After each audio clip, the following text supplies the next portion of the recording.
அன்பார்ந்த மாணவ செல்வங்களுக்கு காலை வணக்கங்கள் உரித்தாகட்டும். அன்பு குழந்தைகளே, நாங்கள் வெற்றிக்கனிகள் எனும் பயிற்சித்தாளின் 2வது பயிற்சித்தாளின் 6, 7 பக்கங்கள் இன்றைய தினம் பார்வையிட போகின்றோம். இந்த பயிற்சிகள் உங்களுக்கு அரச பரீட்சையை எதிர்கொள்வதற்கான ஒரு ஆரோக்கியமான செயற்பாடாக இருக்கும். இந்த பயிற்சிகளை கற்பதன் மூலம் நீங்கள் எதிர்வரும் பரீட்சையை மிக சிறப்பாக எதிர்கொள்ள உறுதுணையாக இருக்கும் என கூறிக்கொண்டு நான் உங்களுக்கு பயிற்சி தாளுக்குள் நுழைகின்றேன். அதாவது தரமைந்து புலமை பரிசு பரீட்சை வெற்றி கொள்வது மிக சுலபமான விடயம். இப்படி தினசரி மெல்ல மெல்ல விடாமுயற்சியாக பயிற்சிகளை மேற்கொள்ளுகின்ற பட்சத்தில் சரி பிள்ளைகள், நான் இப்ப உங்களுக்கு பயிற்சித்தாளை காண்பித்து அந்த பயிற்சித்தாளின் கேள்விகளுக்கு எவ்வாறு விடையளிப்பது என்பதை உங்களுக்கு வழங்க இருக்கிறேன். நீங்கள் அதனை பார்த்து தெளிவடைய வேண்டும் என, அதாவது விடையளிக்கிற சூக்ஷ்மத்தை அறிந்து கொள்ள வேண்டும் என நான் விரும்புகிறேன். சரி, இப்பொழுது நாங்க 24வது வினாவுக்கு விடையளிக்கும் முயற்சியில் ஈடுபடுவோம். ABCDE என 5 தகவல்கள் தரப்பட்டிருக்கின்றன. அன்று காலை வானம் கருத்தது, மின்னல் மின்னியது, இடியோசை முழங்கியது, மழை பெய்தது. இரு சொல் வாக்கியங்களாக 5 வாக்கியங்கள் சேர்ந்து அதாவது சிறு பந்தி போன்ற வாக்கிய அமைப்பு காணப்படுகின்றது. ஏனென்றால் இதில் ஒவ்வொன்றிலையும் பயனிலை சொற்கள் காணப்படுகின்றன. அன்று காலை வானம் கருத்தது, மின்னல் மின்னியது, இடியோசை முழங்கியது, மழை பெய்தது. இது தகவல்களை ஒழுங்கமைக்கும் ஆற்றல் போல 5 தகவல்கள் ஒழுங்காக முதல்ல இருந்து இறுதி வரையில ஒழுங்கமைக்கப்பட்டிருக்கு. இப்ப இதுல எங்களுக்கு கேள்வி, இவற்றுள் அதிக எழுத்துக்களையும் குறைந்த எழுத்துக்களையும் கொண்ட சொல்வரிசை எழுது எது என்று. சொல்வரிசை முறையே என்றால் நாங்க நிச்சயமாக கேட்கப்பட்ட வினாவில கேட்கப்பட்ட முறையில தான் விடையளிக்க வேண்டும். அதாவது முதல்ல கேட்கப்படுது அதிக எண்ணிக்கை, அதிக எழுத்துக்கள், அடுத்தது குறைந்த எழுத்துக்கள் கொண்ட சொல்வரிசை முறையே. அப்ப முதல்ல நாங்க அதிக எழுத்துக்களை கொண்டதை கண்டுபிடிப்பதற்கு எல்லா 5 வாக்கியங்களையும் உள்ள எழுத்துக்களின் எண்ணிக்கையை நாங்க கணக்கெடுதல் வேண்டும். இதுல உயிர்க்குறிகளை எழுத்துக்களாக கருதக்கூடாது. உயிர்க்குறி சேர்ந்தால்தான் அந்த எழுத்து கருத்துள்ளதாக அமையும். உதாரணமாக இங்க காலை என்பதற்கு அரவு இருக்கின்றது, 2 சேர்ந்துதான் உண்டு. அதாவது லை என்பதற்கு சங்கிலி கொம்பு இருக்கின்றது, முன்னால பின்னால. அப்ப அவை சேர்ந்துதான் ஒரு எழுத்தாக பரிணமிக்கின்றது. அப்ப இதுல முதலாவதுல 5 எழுத்துக்கள் இருக்கின்றது, அடுத்ததுல 3, 5, 8 இருக்கின்றது, அடுத்ததுல 4, 5, 9 இருக்கின்றது எழுத்துக்கள், அடுத்ததுல 4, 6, 10 எழுத்துக்கள், அடுத்ததுல 6 எழுத்துக்கள். அப்ப இந்த எழுத்துக்கள்ல அதிக எண்ணிக்கை கொண்டது இடியோசை முழங்கியது. ஆனா இங்க எழுத்துக்களை குறிக்கின்ற, அதற்கு பிரதியீடாக குறிக்கின்ற ஆங்கில எழுத்துக்கள் தான் இப்படியாக தந்திருக்கு. அப்ப டி என்பது முதல்ல வருதல் வேண்டும். இந்த விடையில டி பின்னால வந்திருக்கு, அது தவறு. ஏன்? முறையே என்று கேட்கப்பட்டபடியால் முதல்ல எது கேட்கப்படுகின்றதோ அதிக எழுத்துக்கள் என்ற தகவலை கேட்டிருந்தா அதிக எழுத்துக்களை குறிக்கப்பட இருக்க வேண்டும்.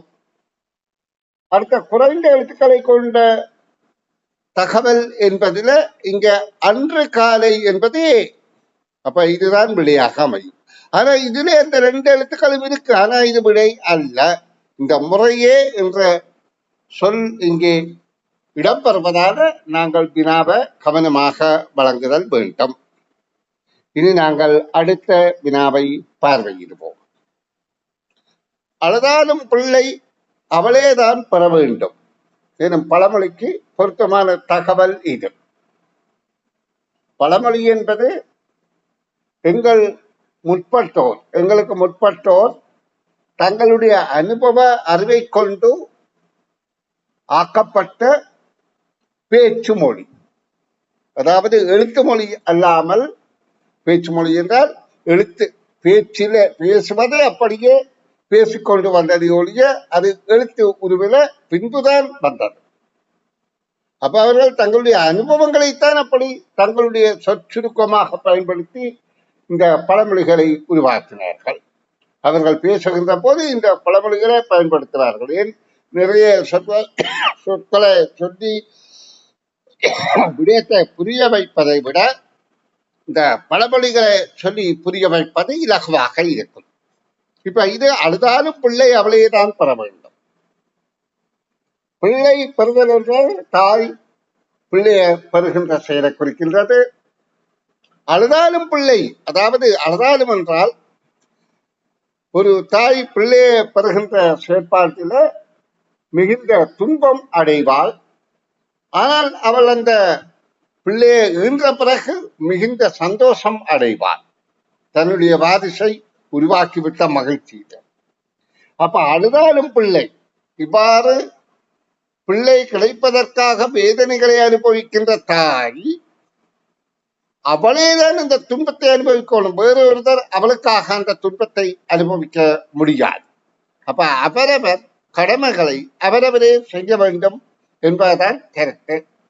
இப்ப ஒருவரை காய்ச்சல் வந்தால் அதற்குரிய மருந்த அவர்தான் பாவிக்கணும், வேறு யாரும் பாவிக்க பிரயோசனம் இல்லை. அப்ப அவரவர் கடமைகளை அவரவரே செய்ய வேண்டும் என்பதுதான் இந்த கருத்து. அப்ப அதுக்கு இங்க 3 வாக்கிய கருத்துக்கள் தரப்படுகின்றன. இந்த கருத்துக்களை விளங்கி இதுக்கு பொருத்தமானது எது என்று பார்த்தால், லீசாதான் படித்து பரீட்சை செய்ய வேண்டும் என்ற முதலாவது விடைதான் பொருத்தமானது. மற்றதுகள் அதுக்கு அனுசரணையாக இருந்தாலும் இந்த பழமொழியின் கருத்து அவரவர் கடமை அவரவர் தான் செய்ய வேண்டும். அடுத்த வினாவை பார்வையிடுவோம். வாக்கியங்களை வாசிக்குக. கமலா கதிரையில் அமர்ந்தால் பாத்திமாவிடம் 10 ரூபாய் உள்ளது. குதிரை வேகமாக ஓடும். கதிரை மரப்பலகைகளால் செய்யப்பட்டது. கதிரவன் கடைக்கு சென்றான். நாய் நன்றியுள்ள மிருகம். இவற்றில் 3ஐ ஒரு கூட்டமாகவும், இதுல 6 வாக்கியங்கள் இருக்கின்றது. இந்த வாக்கியங்களை வாசித்த பின்பு இதுல 3ஐ ஒரு கூட்டமாகவும், அப்ப ஒரு கூட்டம் என்றால் அவற்றுக்கிடையிலே ஏதோ நெருங்கிய தொடர்பு இருக்கணும். 2ஐ வேறொரு கூட்டமாகவும், அவ்விரு கூட்டங்களையும் சேராதது இது. அப்படி வேறுபடுத்துகின்ற போது 3ஐ ஒரு கூட்டமாகவும் 2ஐ இன்னொரு கூட்டமாகவும் வேறுபடுத்தினால் அந்த கூட்டத்தில் சேராத ஒரு வாக்கியம் எது என்று கேட்கப்படுகின்றது. அப்ப நாங்க இந்த கேள்விக்கு விடையளிப்பதற்கு விடைகளை வைத்து தகவலை பார்க்கிறது இலகுவாக இருக்கும். இல்லாவிட்டால், ஏனென்றால் இல்லை என்று சொன்னால் நாங்க நேரத்தை இங்க கூடுதலாக விரயம் செய்ய வேண்டி இருக்கும். சரி, பார்ப்போம். பாத்திமாவிடம் 10 ரூபாய் உள்ளது என்ற விடை பொருந்துமா என பார்ப்போம். இங்க 3 உள்ள கூட்டத்தை பிரிக்க வேணும், 2 உள்ள கூட்டத்தை பிரிக்க வேணும். அப்ப பாத்திமா என்பது 10 ரூபாய் உள்ளது என்பதை விளக்க முடியுமா என்றால், பாத்திமாவிடம் 10 ரூபாய் உள்ளது என்பது உயர்தின பெண்பால் வாக்கியம். இதோடு தொடர்பு படுத்தக்கூடியது கமலா கதிரையில் அமர்ந்தால் என்பதை தொடர்புபடுத்தலாம். ஆனால் அதோடு பெண்பால் என்று கருதாவிட்டால் கதிரவன் கடைக்கு சென்றான் என்றதையும் சேர்க்கலாம் கூட்டமாக. அதாவது உயர்த்தின வாக்கியம் என கமலா கதிரையில் வந்தால் பாத்திமாவிட 10 ரூபாய் உள்ளது, கதிரவன் கடைக்கு சென்றான். மூன்றையும் ஒரு கூட்டமாக இணைக்கக்கூடியதாக இருக்கின்றது. அப்ப இந்த விடை பொருந்தாது என்பது ஓரளவுக்கு எங்களுக்கு உடனடியாக புலனாகுது. நாங்க விடைய வைத்து அணுகிறபடியா. அடுத்ததாக கதிரை மரப்பலகைகளால் செய்யப்பட்டது. அப்ப கதிரை மரப்பலகைகளால் செய்யப்பட்டது என்றால் நாங்க இந்த மூன்றையும் முதல் ஒரு கூட்டமாக இணைத்து விட்டோம். இணைத்தால் இந்த மூன்றும் மற்ற ரெண்டும் ஒரு கூட்டமாக வருமா என்று பார்த்தால் குதிரை வேகமாக ஓடும் அகரணை வாக்கியம், அகரணை ஒன்றன்பால் வாக்கியம், நாய் நன்றி உள்ள மிருகம் அதுவும் அதே போல ஒற்றுமையுள்ள வாக்கியம்.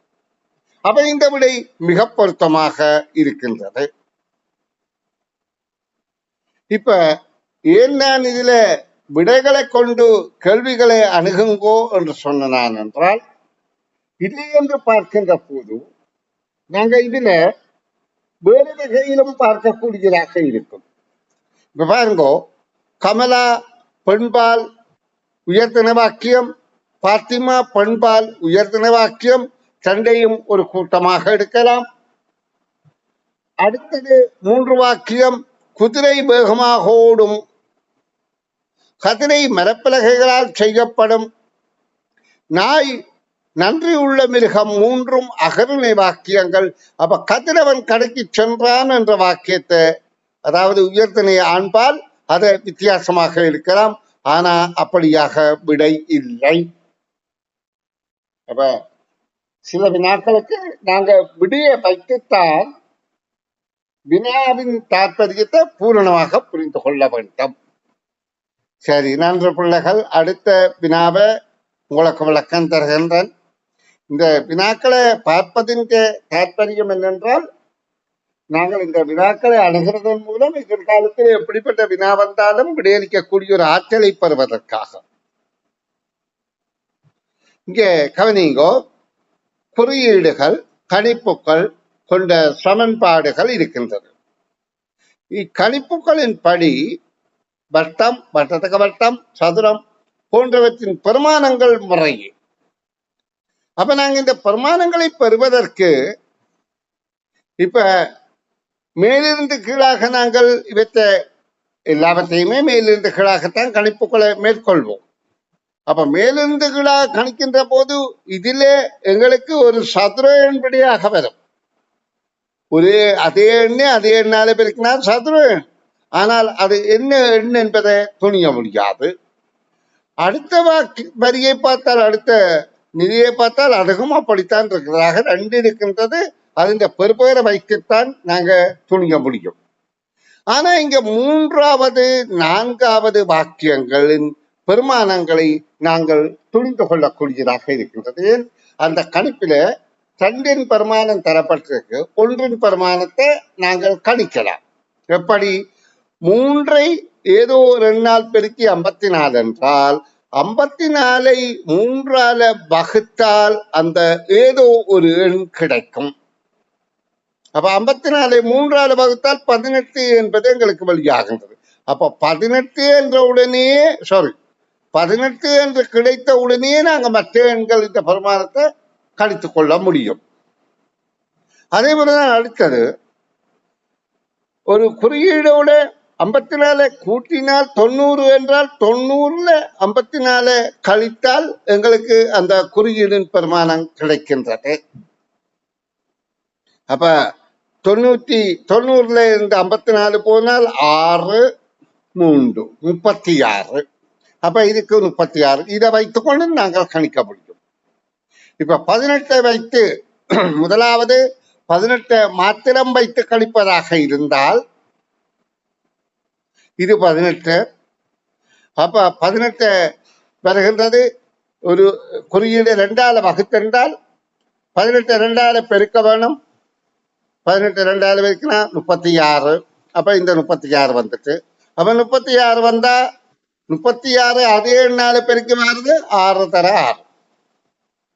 அப்ப எங்களுக்கு இங்க 36 54 90 என்பது கிடைக்கின்றது.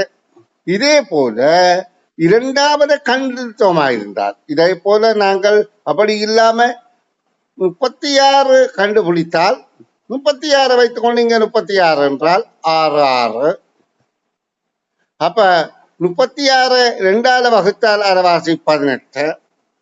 அப்படியாக கண்டுபிடிக்க முடியும் என்பதை உங்களுக்கு புரிந்து கொள்ளுங்கள். இப்ப கேள்வி என்ன?